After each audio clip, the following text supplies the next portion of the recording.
ಬೆಂಗಳೂರಿನ freedom park circle ಏನಿದೆ ಇದು ಅಪಘಾತಗಳಿಗೆ ನಾಂದಿಯನ್ನ ಆಡಿಕೊಡ್ತಾ ಇದೆ. ಈಗಾಗಲೇ ಹಲವರು ಅಲ್ಲಿ ಬಿದ್ದು ಕೈಕಾಲು ಮುರ್ಕೊಂಡಿದ್ದಾರೆ. ಯಾಕೆ ಹಿಂಗೆ ಆಗ್ತಾ ಇದೆ ಅಂತಂದ್ರೆ ವಾಹನದ ಆಯಿಲ್ ಸೋರಿಕೆಯಿಂದಾಗಿ ಸಾಲು ಅಪಘಾತ ಆಗ್ತಾ ಇರೋದು. ಆಕ್ಸಿಡೆಂಟ್ ಸ್ಪಾಟ್ ಆಗಿ ಹೋಗಿದೆ ಈಗ ಫ್ರೀಡಂ ಪಾರ್ಕ್ನ ಸಿಗ್ನಲ್.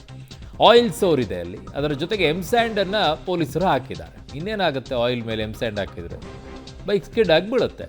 ಇದರಿಂದಾಗಿ ಜಾರಿ ಬೀಳುತ್ತಾ ಇದ್ದಾರೆ ವಾಹನ ಸವಾರರು. ಕಾಲು ಮುರಿದಿದೆ, ಹೇಳೋಕ್ಕಾಗ್ತಿಲ್ಲ ಅಂತ ಮಹಿಳೆ ತಮ್ಮ ಅಳಲನ್ನ ತೋಡಿಕೊಂಡಿದ್ದಾರೆ. ಜಂಕ್ಷನ್ ಅಂದ್ರೆ ಪ್ರಮುಖವಾದಂತಹ ಸಿಗ್ನಲ್ ಇದು. ಈ ಸಿಗ್ನಲ್ ನಲ್ಲಿ ಸಾವಿರಾರು ಸಂಖ್ಯೆಯಲ್ಲಿ ವಾಹನಗಳು ಓಡಾಡ್ತವೆ. ಪ್ರಮುಖ ರಸ್ತೆ ಇದು. ಈ ರಸ್ತೆಯಲ್ಲಿ ಈಗ ಬೆಳಗ್ಗೆಯಿಂದಲೂ ಕೂಡ ವಾಹನಗಳು ಅಂದ್ರೆ ದ್ವಿಚಕ್ರ ಸವಾರರು ಬೀಳುವಂತ ಅಪಘಾತಗಳು ಜಾಸ್ತಿ ಆಗ್ತಾ ಇದ್ದಾವೆ. ಇದಕ್ಕೆ ಪ್ರಮುಖವಾದಂತಹ ಕಾರಣ ಈಗ ಆಯಿಲ್ ಸೋರಿಕೆ ಆಗಿದೆ. ಅಂದ್ರೆ ಯಾವುದೋ ವಾಹನದಲ್ಲಿ ಆಯಿಲ್ ಸೋರಿಕೆ ಆಗಿರುವಂತಹ ಹಿನ್ನೆಲೆಯಲ್ಲಿ ಅಂದ್ರೆ ದೊಡ್ಡ ಪ್ರಮಾಣದಲ್ಲಿ ಆಯಿಲ್ ಸೋರಿಕೆ ಆಗಿದೆ. ಇದರ ಜೊತೆಗೆ ಇದರ ಮೇಲೆ ಎಮ್ಸ್ಯಾಂಡ್ ಅನ್ನು ಹಾಕುವಂತ ಕೆಲಸವನ್ನ ಯಾರೋ ಪೊಲೀಸ್ ಸಿಬ್ಬಂದಿಗಳು ಅಥವಾ ಏನು ಸಾರ್ವಜನಿಕರಿದ್ದಾರೆ ಅವರು ಮಾಡಿರುವಂತಹ ಸಾಧ್ಯತೆ ಇರುವಂತದ್ದು. ಅದರಿಂದಾಗಿ ಏನು ಇಲ್ಲಿ ವಾಹನಗಳು ಬರ್ತವೆ, ಜಾರುವಂತ ಅಪಘಾತಗಳಾಗುವಂತದ್ದು ಜಾಸ್ತಿ ಆಗ್ತಾ ಇರುವಂತದ್ದು. ಬೆಳಗಿನಿಂದಲೂ ಕೂಡ ಹಲವರು ದ್ವಿಚಕ್ರ ವಾಹನ ಸವಾರರು ಈ ಏನು ಆಯಿಲ್ ಸೋರಿಕೆ ಮತ್ತೆ ಈ ಎಮ್ಸ್ಯಾಂಡ್ ಏನಿದೆ ಇಲ್ಲಿ ಬೀಳ್ತಾ ಇರುವಂತದ್ದು. ಅದರಿಂದಾಗಿ ಈಗ ಈ ಬ್ಯಾರಿಕೇಡ್ಗಳನ್ನ ಹಾಕುವಂತ ಕೆಲಸವನ್ನ ಪೊಲೀಸರು ಮಾಡಿದ್ದಾರೆ. ಸಂಪೂರ್ಣ ಈ ನಡು ರಸ್ತೆಯಲ್ಲಿ ಆಯಿಲ್ ಸೋರಿಕೆ ಆಗಿದೆಯಲ್ಲ, ಈ ಆಯಿಲ್ ಸೋರಿಕೆ ಆಗಿರುವಂತಹ ಹಿನ್ನೆಲೆಯಲ್ಲಿ ಸಂಪೂರ್ಣವಾಗಿ ಬ್ಯಾರಿಕೇಡ್ಗಳನ್ನು ಹಾಕಿದ್ದಾರೆ. ಆ ಪ್ರಮಾಣದಲ್ಲಿ ಈಗ ಅಪಘಾತಗಳು ಆಗ್ತಾ ಇರುವಂತದ್ದು. ಹಲವರು ಬಿದ್ದು ಕೈಕಾಲುಗಳನ್ನ ಏಟ್ ಮಾಡ್ಕೊಂಡಿದ್ದಾರೆ. ಈಗ ಒಬ್ಬರು ಮಹಿಳೆ ಕೂಡ ಇಲ್ಲಿ ಇದೇ ಜಾಗದಲ್ಲಿ ಜಾರಿ ಬಿದ್ದಿದ್ರು. ಅದರಿಂದಾಗಿ ಅವರು ಕೂಡ ಈಗ ಅಂದ್ರೆ ವಾಹನವನ್ನ ಚಾಲನೆ ಮಾಡೋದಕ್ಕೂ ಆಗದಂತ ಪರಿಸ್ಥಿತಿಯಲ್ಲಿ ಅವರು ಇರುವಂತದ್ದು. ಅಷ್ಟರ ಪ್ರಮಾಣದಲ್ಲಿ ಆಯಿಲ್ ಸೋರಿಕೆ ಆಗಿದೆ. ಜೊತೆಗೆ ಈ ರೀತಿಯಾಗಿ ಎಮ್ಸ್ಯಾಂಡ್ ಅನ್ನು ಹಾಕಿರುವಂತದ್ದು. ಎರಡೂ ಸೇರ್ಕೊಂಡು ಈಗ ವಾಹನ ಸವಾರರಿಗೆ, ಅದು ಕೂಡ ಪ್ರಮುಖವಾಗಿ ದ್ವಿಚಕ್ರ ವಾಹನ ಸವಾರರಿಗೆ ತುಂಬಾನೇ ಕಷ್ಟ ಆಗ್ತಾ ಇದೆ.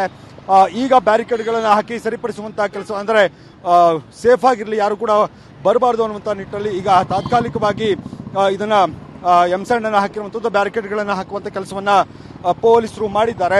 ಆದರೆ ವಾಹನ ಸವಾರರು ಬೀಳುವಂತದ್ದೇನಿದೆ ಅದು ಜಾಸ್ತಿ ಆಗ್ತಾ ಇರುವಂತದ್ದು. ಈಗ ಒಬ್ರು ಮಹಿಳೆ ಕೂಡ ವಾಹನ ಚಾಲನೆ ಮಾಡ್ಕೊಂಡ್ಬಂದು ಇಲ್ಲಿ ಸ್ಕಿಡ್ ಆಗಿ ಬಿದ್ದಿರುವಂತದ್ದು. ಅದೃಷ್ಟವಶಾತ್ ಅವ್ರಿಗೆ ದೊಡ್ಡ ಪ್ರಮಾಣದಲ್ಲಿ ಏನು ಏಟುಗಳಾಗಿಲ್ಲ. ವಾಹನ ಕೂಡ ಇಲ್ಲಿ ಒಂದು ರೀತಿ ತರ್ಚು ಹೋಗಿದೆ ಎಲ್ಲವೂ ಕೂಡ.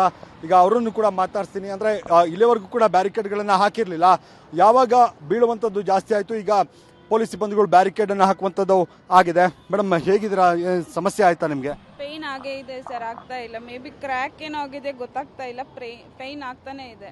ಮೇಡಮ್ ಹೆಂಗೆ ಮೇಡಮ್ ಅದು ಬ್ಯಾರಿಕೇಡ್ಗಳೇನು ಹಾಕಿರ್ಲಿಲ್ವಾ ಆಗ್ಲೇ? ಇಲ್ಲ ಸರ್, ಹಾಕಿರ್ಲಿಲ್ಲ. ಅದು ಯಾರೋ ಬೇರೆಯವ್ರು ಆಕ್ಚುಲಿ ಮರಳ್ ಮೇಲೆ ಬಂದ್ರು, ಅವ್ರು ಸ್ಕಿಡ್ ಆಗಿ ನನ್ನ ಗಾಡಿ ಮೇಲೆ ಬಿದ್ರು. ಬೇರೆಯವ್ರ ಹಿಂದೆಯಿಂದನೂ ಬಂದು ಗುದ್ದಿದ್ರು. ಸುಮಾರು ಗಾಡಿಗಳು ಬಿದ್ದಿದಾವ ಹಾಗಾದ್ರೆ? ಗಾಡಿ ಬಿತ್ತು, ಅಟ್ ಎ ಟೈಮ್ 3-4 ಗಾಡಿ ಬಿತ್ತು. ಏನಾಗಿರುತ್ತೆ ಮೇಡಮ್? ಆಯಿಲ್ ಮತ್ತೆ ಆಯಿಲ್ ಏನೋ ಆಗಿದೆ ಅಂತ ಅದಕ್ಕೆ ಮರಳು ಹಾಕಿದ್ದಾರೆ, ಮರಳಿಂದ ಸ್ಕಿಡ್ ಆಗಿದೆ ಅಷ್ಟೇ. ಈ ರೀತಿಯಾಗಿ ಹಲವರು ಬಿದ್ದಿದ್ದಾರೆ. ಹಲವರು ಬಿದ್ದು ಅಪಘಾತ ಆದ ನಂತರ ಈಗ ಅಲ್ಲಿ ಬ್ಯಾರಿಕೇಡ್ ಅನ್ನ ಹಾಕಿ ಅಪಘಾತಗಳಾಗದಂತೆ ಈಗ ಮುನ್ನೆಚ್ಚರಿಕೆಯನ್ನು ವಹಿಸ್ತಾ ಇರುವಂತದ್ದು. ಯಾಕಂದ್ರೆ ಸುಮಾರು ಒಂದು 5-6 ಗಾಡಿಗಳು ದ್ವಿಚಕ್ರ ವಾಹನ ಸಿಬ್ಬಂದಿಗಳು ಬಿದ್ದಂತ ಹಿನ್ನೆಲೆಯಲ್ಲಿ ಈಗ ಆ ರೀತಿ ಈಗ ಆಗಬಾರ್ದು ಅನ್ನುವಂಥ ನಿಟ್ಟಿನಲ್ಲಿ ಈಗ ತಾತ್ಕಾಲಿಕವಾಗಿ ಬ್ಯಾರಿಕೇಡ್ಗಳನ್ನ ಅಳವಡಿಸುವಂತ ಕೆಲಸವನ್ನ ಈಗ ಪೊಲೀಸರು ಹಾಕಿರುವಂತದ್ದು. ಪೊಲೀಸರು ಹಾಕಿ ಈಗ ಅಪಘಾತ ಆಗದಂಗೆ ಎಚ್ಚರವನ್ನ ವಹಿಸ್ತಾ ಇದ್ದಾರೆ. ಕ್ಯಾಮ್ರಾ ಪರ್ಸನ್ ನವೀನ್ ಜೊತೆಗೆ ಮಾದೇಶ್ ಆನೇಕಲ್, ಪಬ್ಲಿಕ್ ಟಿವಿ, ಬೆಂಗಳೂರು.